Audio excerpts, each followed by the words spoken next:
Hello there beautiful, welcome back to my channel. My name is Joesephyr and welcome to another Should You Pull video for Dissidia Final Fantasy Opera Omnia. Now in today's video we've got two banners that we need to cover, both of which have some fairly interesting stuff in them, where we have Edgar's Intertwined Wills coming along that will obviously have Edgar featured with his brand new LD, and also Strago's coming back, and coming back with a vengeance with his EX and C65 awakenings, because they're pretty spicy to say the least. And then we also have the Dark Bahamut raid next Monday, which will come out at the same time as the new community stream, so hopefully we'll get some news as to what's going to follow straight after that. And we're going to see Papalymo with some instant turn shenanigans and some heavy damage dealing, and Dark Knight Cecil's coming back around again as well for all of you guys who love launch characters in your compositions. So if all that stuff is stuff you want to know more about, including the events themselves, then stay tuned and keep on watching. Of course, don't forget to check out all of my social links in the description box below, in particular the link to my campaign for my charity stream that I'm hosting next Wednesday on the release date of Final Fantasy VI Pixel Remaster, which is going to be a marathon charity cosplay stream, so triple threat there, where I'll be cosplaying Kefka, and you'll be damn sure I'm going to be harping on about this until the day itself, so that I hope that you guys will at least check out raising money for a good cause, which is Mind UK, which is a mental health charity, and as I'll be doing 15 hours for the 1 in 15 people that make an attempt on their own lives every year. So thank you very much for checking that out in advance. And of course with Patreon, I always shout out one of my patrons every time I release a new video, and today that person is going to be Joshi87, who is brand new to my Patreon. A massive thank you goes out to you and to all of my other patrons, as without you guys I wouldn't be able to do what I do, and I appreciate every single one of you, and I hope that I can do anything more for you guys. If you give me suggestions, then I'm all ears, so thank you very much for your support. And lastly, don't forget to check out all of the other content creators and resources out there for Dissidia Opera Omnia, including Tom Retreat for their fabulous infographics, Dissidia Info, Dissidia DB, and DissidiaCompendium.com for all of their fantastic resources as well. And of course, Leo, Bob, and Midiu over for the JP side of things on Reddit for their translations. So thank you for checking them out too.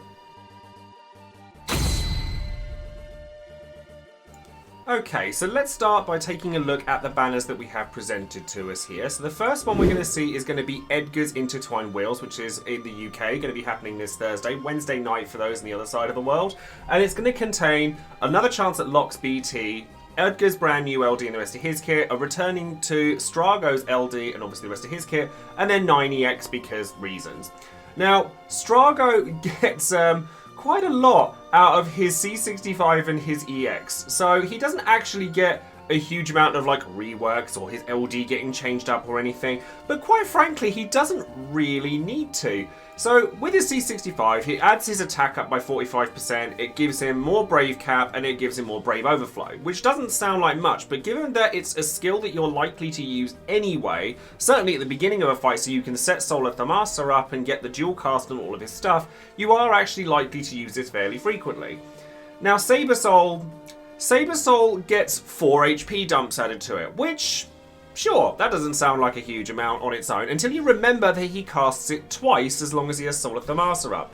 So he's always been well known for doing well in AoE fights. We know this about Strago, he's always done very well. His bravery hits are a little bit on the low side, however, he gets that increased pretty significantly because when his EX passive is equipped, he now deals double bravery damage. So he gets 100% bravery damage dealt up and more Brave Overflow on all of his stuff. The ability that he gets, or the buff that he gets from his EX, now makes his attack go up and his HP damage percentage go up. So he's definitely hitting for competitive numbers now where he may not have been before.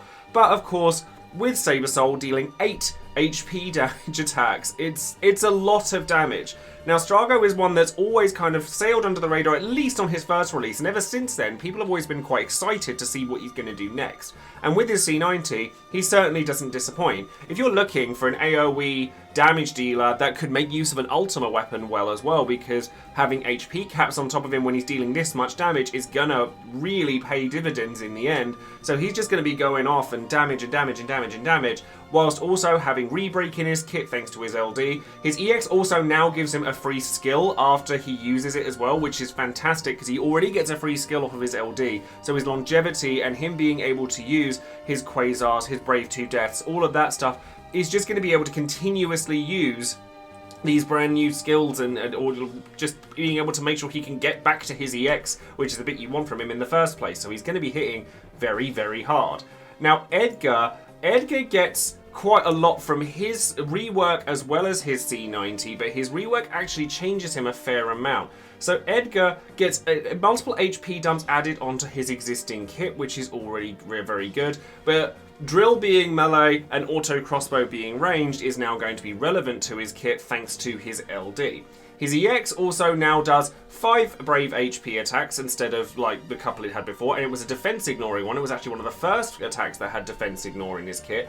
So now he's going to be dealing large splash damage with it as well. He gets brave damage dealt up, HP damage dealt up, all that good stuff that he's already been well known for. And he still has a lot of his really nice debuffs, like Royal Pressure has sap, brave damage resist down, all of that good stuff as well. He's getting max brave down, defense down.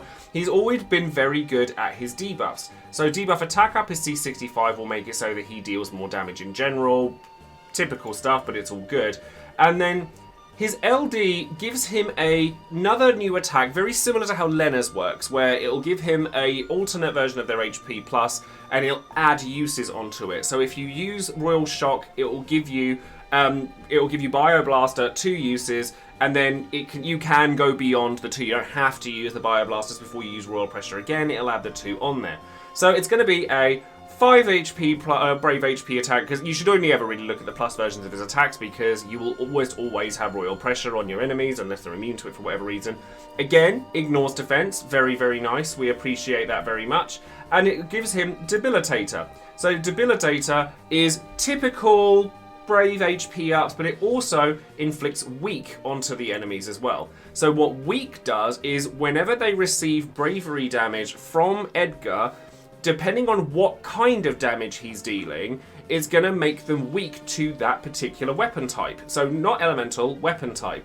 So if he's using drill, it's a melee attack. So he's going to do like inflict melee resist down on them. If he uses crossbow, it's going to be range resist down. If he uses Bioblaster, which is going to be considered a magic attack, he then actually gets magic off of it as well, so that he's able to imperil all 3 types of weapon.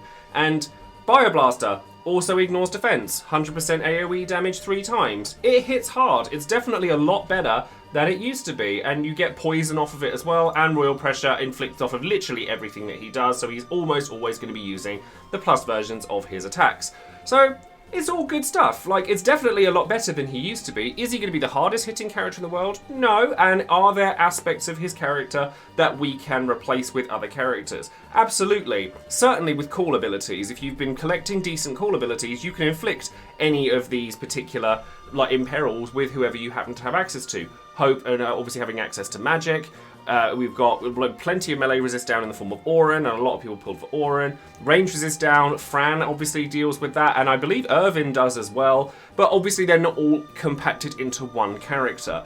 Is he a character you absolutely need? No, but then neither is anybody in this kind of era. So whether you go in for Imperil on a character that can actually deal a large amount of damage with defense ignoring is going to be dictating whether or not you want to go for Edgar.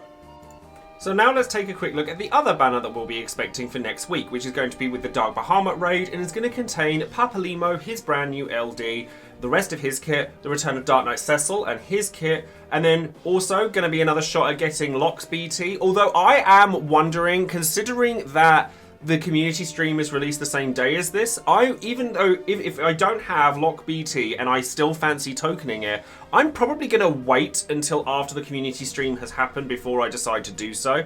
I'm not like humour me here, but there is a non-0% chance that something could happen between that community stream and the end of the month that may or may not contain Lock BT in it still, and I'm not saying that that's going to happen, but I like to err on the side of caution. And then we also have Renoa EX here because Chaos Challenge. So I'm actually going to talk about Cecil here first. Now Cecil gets a full rework here as well, but a lot of the rework does typically, like many reworks nowadays, dictate more HP dumps across the board. However, he has also been changed slightly because before now, like the plus versions of his skills, all of the stuff that came around from there, like his HP plus changing from heal to power, etc., so all that good stuff, would come off of him being under 50% HP. And that has now changed, so as long as he's under full HP, he's going to be getting the plus versions of his skills, which realistically you're going to want, because you get significantly more HP dumps out of Darkness and of Valiant Blow and off of his LD and off of his, like, all of the stuff he does, you get more like HP dumps of it as long as you're under 100% HP. So Darkness gets multiple HP dumps, it's AoE Bravery single target HP, and then his Valiant Blow, which is his launching attack, is doing a splash damage at a greater length, and it does multiple HP dumps before doing so, and of course you're getting more Bravery battery for your buck. So Danger Crush now has an HP attack on it, which is fantastic. I love that, because if he for some reason gets himself back to full HP, it's really not difficult for you to just go, actually, I'm going to go back down again. So you can start the fight well while using either this or his LD, which both drain his HP. You have plenty of ways to drain your HP and make sure you're not at 100%. And he gets Brave Damage cap up and attack up, as we would expect. Now, Dark Cannon was always a bit iffy when it came to Dark Knight Cecil. I actually love Dark Knight Cecil to play with because I love launch characters. But his EX always felt like a button I never wanted to press, and there's a lot of EXs like that do get improved with C90, and this is definitely one of them.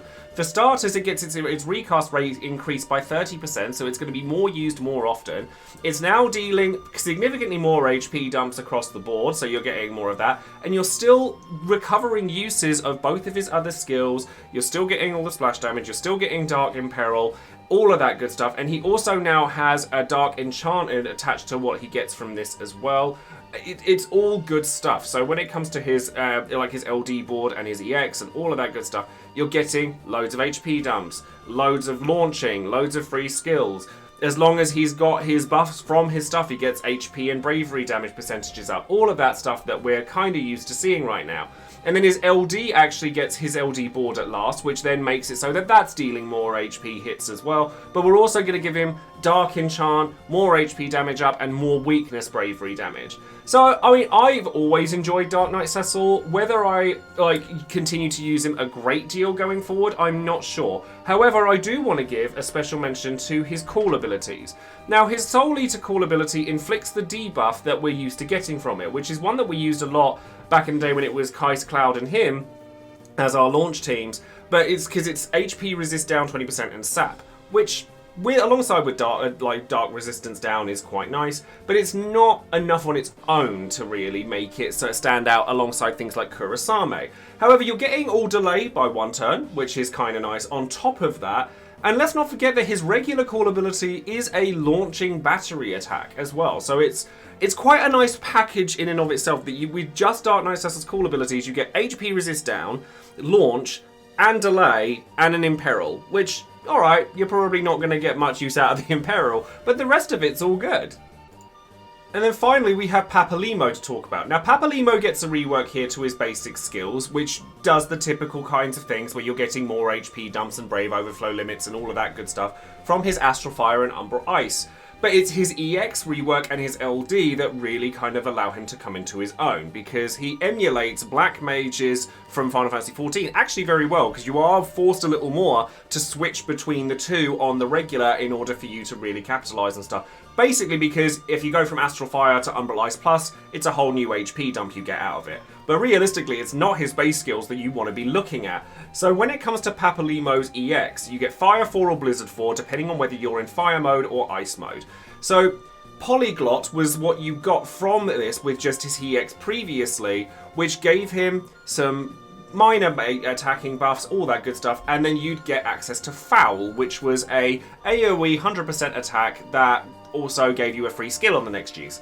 Well, suffice to say, you're probably not going to be using Foul all that frequently, because you then get access to a completely different attack thanks to his, this is obviously assuming you have the EX and the LD and the rest of his kit that goes with it, but you'll get Xenoglossy instead.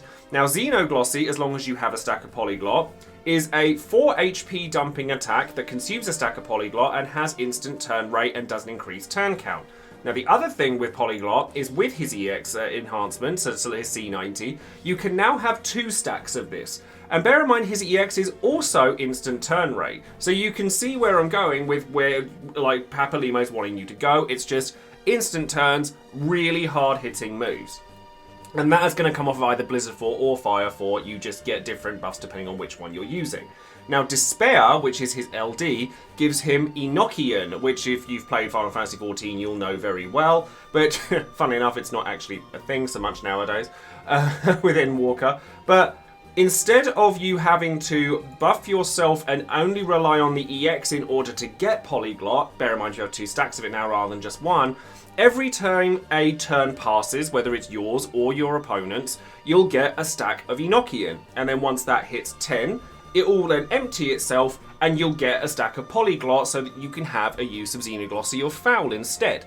So once you've got to the point where you have 2 lots of Polyglot, you can kind of just go off, where you're just going Xenoglossy, Xenoglossy again, EX, Xenoglossy again, LD, Xenoglossy again, because all of them have instant turn rate. Now you have to be careful with this day and age with instant turn rates like that, because obviously you have to be careful of Lufenia orbs and there are enemies that punish that kind of thing, but they're all instant turn rate and they all hit really hard. So Papalymo is not a character to sniff at any point in time, and he can be very combo-tastic with characters like Lude, who can fill his EX gauge very quickly. So he's able to just gain Polyglot stacks constantly. The problem with Papalymo, in my opinion, is that with 2 reasons. He doesn't enchant himself for his elements, so Xenoglossy doesn't hit for weakness damage, which is kind of a shame. But obviously Despair being fire wants you to kind of lean into his fire elements as well, so that you're pushing for those. It's just a bit of a shame that he doesn't enchant himself for fire so that he can really capitalise on it. And we've also just got an Alisaie who is very similar in terms of application. Their methods might be different, but realistically, Alisaie is also a high turn rate, hard-hitting mage character who does a lot of the same stuff with a lot of HP dumps and all of that stuff. So if you have Alisaie, you might find you want to use her instead. In an AoE fight, you may find you want to use Strago instead because of how hard he hits in those types of fights. That's not to say that Papalymo is bad though. Papalymo, like I said, can combo off for days and will deal a very large amount of damage doing it. But whether you want to go for Papalymo or whether you feel the need to go for Papalymo, I mean, that's pretty much up to you. He gets a lot of nice stuff, but is it all stuff that you need?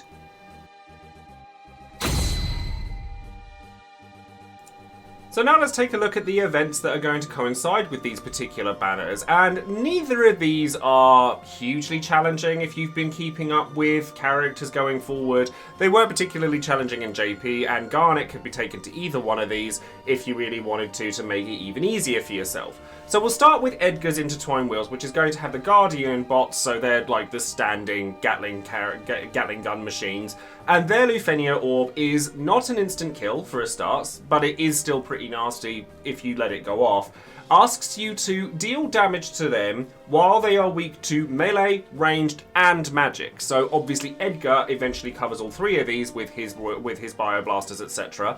And then you can also go about it by dealing brave damage that ignores defense. Again, leaning into Edgar. But you don't have to take Edgar for this. You could take an Edgar friend if you wanted to, or you could take cool abilities that allow you to inflict all 3 of those weaknesses. So if you wanted to use Auron, Fran, or Hope, or anything like that, you can inflict them separately.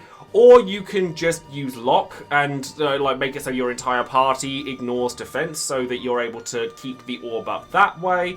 Or you can ignore it entirely if you're taking characters that don't mind the enemies taking a lot of turns, because the recast attack that they have makes it so that all of your characters skip a turn. So you think a mid-Italian being used back at you. And it can be pretty nasty still, but you have plenty of ways to get around this, even if you didn't want to take Eiko, for example. If you took Auron, you kind of, kill 2 birds with 1 stone, where you have the melee in peril and somebody that can get around the orb if it does decide to go off, because he quite likes the enemy taking lots of turns.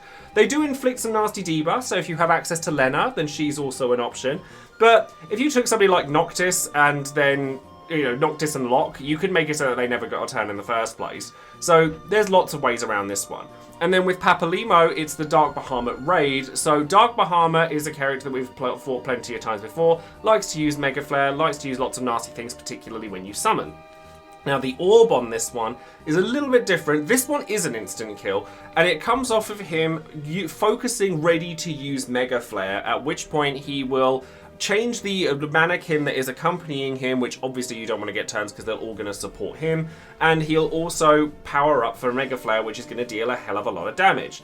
But if you deal up to 300,000 HP damage or more during a consecutive turn a character has, so from a second turn, I mean, there's lots of characters that have instant turns and take a second turn after it. Dark Knight Cecil does, for example, with his Soul Eater.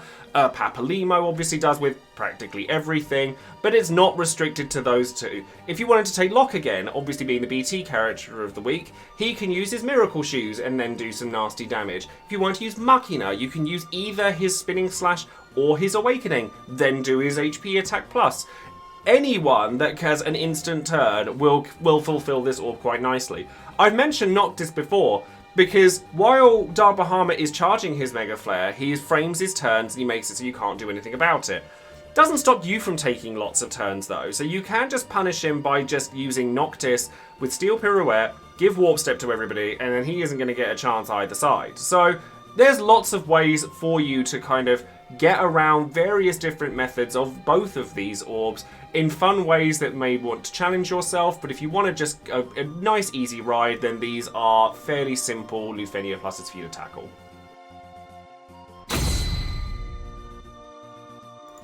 So now, of course, we have Would You Pull, the section of the video where you, the viewer, get your chance to let your voice be heard and let everyone know whether you would or wouldn't pull on a banner and why that might be the case. So of the 100+ people we asked, I wanted to see how people felt about both of these banners. Big thank you to all of my patrons for casting their votes and their comments. And going over to Edgar's banner, this kind of was where I thought it would be, because Edgar I think is a nice character to have, but he's by no means necessary at all. So 4% of people said they were going to use gems here, 29% of people said they were going to use 100 or more tickets, 36% of people said they were going to use less than 100 tickets, and 32% of people said no thank you. And then with Papalymo's banner, this again, I kind of saw this coming, but I wasn't sure about the gems part, because 12% of people said they were going to use gems here, 31% of people said they were going to use 100 or more tickets, 42% of people said they were going to use less than 100 tickets, and 15% of people said no thank you. So, for me personally, I'm probably, certainly originally, I wasn't going to pull on either of these banners, and that's probably going to stay the case as it is. But because I don't have Lock BT, and because I got quite a nice easy ride when it came to Lock LD, I'm a little bit more inclined than I was. But if of the two, I would rather have Papalymo than Edgar, because I kind of just like the way he plays and the fact that he's combo-tastic with certain characters, as opposed to providing an Imperil that I already personally have access to. But let's go into some of the comments. Multiracial Live says, I'll be using gems for Edgar. I may already have Strago's LD, but that doesn't make the banner any less appealing. Aside from Edgar being one of my favourite characters, his suite of debuffs has always been really appealing to me, as has his defense ignoring EX, one of the first. But Edgar was always really lackluster until now. I plan to blue his armor straight out the gate, as he will be one of my go-to characters for the next few months. It'll be nice to have a full team of characters too, among other things. Abuse HP plus attacks for Gilgamesh's fight in a couple of weeks, and I'm very interested in the potential of a 5 out of 5 Ultimate Edgar with Force Enhancement boards come Shinryu. As for Papalymo, I'll probably be dumping a few hundred tickets to nab his LD. The value of instant turn units is pretty nice, particularly paired with BT units and units with consistent off-turn attacks, and letting the little guy go ham with Foul and Xenoglossy. I also think it'll be fun to pair him with Quistis for Divine Bahamut in the future. He's not crazy broken, but he's fun, and that's what appeals to me. I like the examples you've given there of where you're going to apply these characters, because HP pluses are important for Gilgamesh, but spoilers, I kind of want Gilgamesh, so I'm probably just going to go for him. And then with Papalymo, I think that having access to a character with instant turns that combos well with so many other characters is really fun, and I absolutely agree with you on that. But I do think that there are a lot of characters that are similar, for me personally. Like I said, I drew the comparison between Papalymo, Alisaie, and Strago earlier, and of the three, Papalymo's probably the character I'm likely to use the least. So that's my reasoning for that, but other people will clearly feel differently. Neo Anima says, I'm going to skip Edgar and Strago since I already own Strago LD and I have no interest in Edgar, as he's also already one of many Imperilers in Omnia's roster. Strago was still relevant until yesterday. We can only imagine what his C90 with more HP dumps will do to him. Meanwhile, Papalymo and Cecil will get 100 tickets just for nostalgia reasons, since Papalymo was my auto-farmer with it for about 2 years. He's not bad, but Fire and Ice characters are pretty common nowadays, and his damage output doesn't necessarily put him to the top of the DPS chain. DK Cecil, C90 brings him up to date and he becomes as good as he was when his early LD was released. It's just that launchers are definitely not my cup of tea. Again, tastes. I love launcher characters, so Cecil's very much a character I very much enjoy. I'm surprised to see you say that he's not at the top of the DPS chain. I mean, there are a lot of really strong damage dealers, of course, but Xenoglossy chains hurt. Like, they really do. Like, I've seen plenty of videos, I've talked to plenty of people who really like Papalymo, and I can absolutely see why. But obviously, damage dealers are a dime a dozen. We've got plenty of them. I drew straight comparisons to characters earlier that I'd rather use than him, and there's going to be more of them in the future. But if you like Papalymo, you will get a lot of use out of him. And then I'm very much in the same boat as you with Strago and Edgar. I already own Strago. I have the thing that I'm most excited for, so therefore I don't feel the need to pull for Edgar myself. Honestly, the same applies to Dark Knight Cecil. The characters I'm most excited for here are the ones I already have. Kellen says, I voted under 100 tickets for both, mainly because I don't necessarily care for either Edgar or Papalymo. That doesn't mean that they're bad, after all they're getting C90. It's just they're not the most needed character to me at this point. Edgar LD granting resist down for all types of attacks can be powerful and makes him a viable option for many teams, and his Royal Pressure debuff will always make sure the plus versions are always accessible. Papalymo is a harder sell for me as he's a heavy single target damage dealer with fire and ice in peril, and while his damage can be powerful, it's still single target. It's interesting they put him here right after Strago, who is pure AoE damage, almost as if to compare and contrast the different styles. Yeah, I think that with Papalymo in particular, because Xenoglossy in particular is a single target attack and Foul just doesn't cut it next to it, because it's a single HP dump, you're likely just to take him to single target fights. And again, if I were going single target fight, I would personally always bring Alisaie along because I just like the way she plays more. So if you like Papalymo more than Alisaie, then you could go for him here if you wanted to. And then finally, Kuran says, Edgar is a big no for me. I don't think his kit is viable when you see all the other banners available this month. Easy skip in my opinion. As for Papalymo, if you're still missing a fire and ice AoE DPS, you can still go for it. It still has more use than Edgar from my experience in game regarding contents and team compositions. However, compared to other banners still available or later, this sign on the 7th Dawn is sadly also skippable. I don't think Edgar is unviable at all. I think that he's actually very good if you want him to be. Like, I think that his Imperil in combination with his defense ignoring means your party's going to be hitting hard, especially him, for quite a while. But I do think that because Imperil is something we've all had access to and is something we largely take along for cool abilities, and it's rare that you see like a team composition that needs all three Imperils. It's quite a rare thing to have, but there are times and people that will use those kinds of things. So I certainly don't think that he's unviable, but I definitely think he's not at the top of most people's lists. And then with Papalymo, the same thing applies. I'll draw the same comparisons and I'll sound like a broken record because there are a lot of damage dealers that are magic based, particularly elemental ones, that you may just find you don't need him.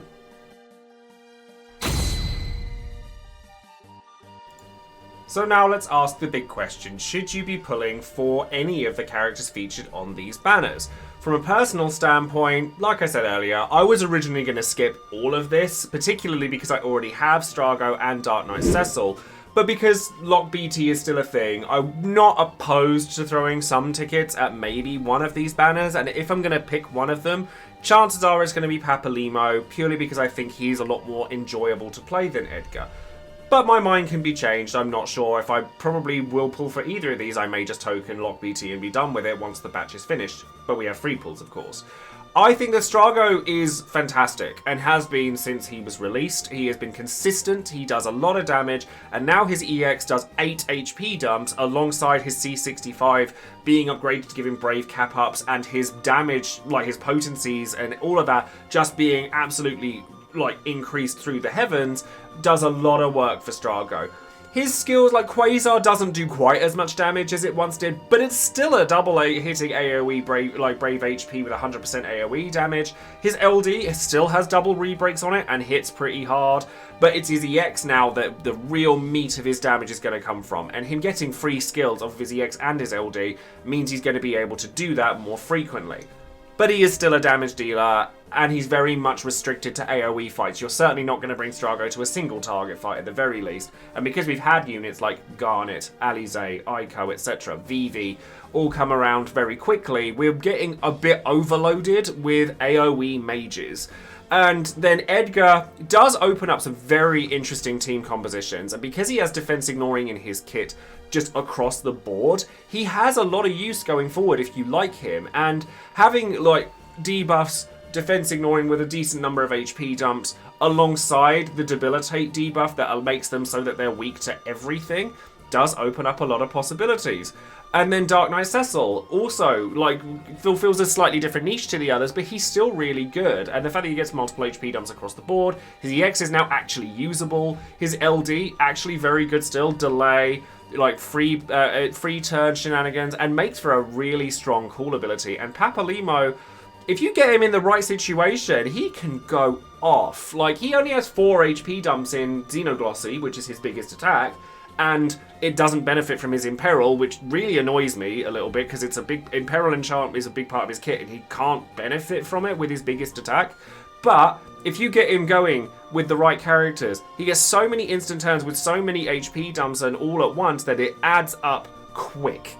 But again, we're a little bit overloaded with like strong mages. Do you really need Papalymo? Do you think you would use him over the likes of Alisaie or Eiko or Strago or Vivi? If the answer is yes, then absolutely go in for him. But if the answer is no, you ain't gonna miss him if you don't get him.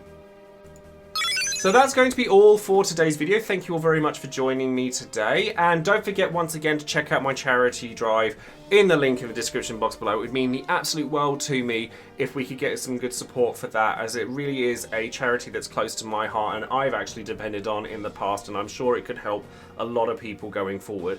Let me know in the comments below whether you're planning on pulling for any of these characters, who you're saving for in particular, where your resources are going. Let us know in the comments. Thank you all very much for watching, and I will see you next time. Take care, everyone. Bye now.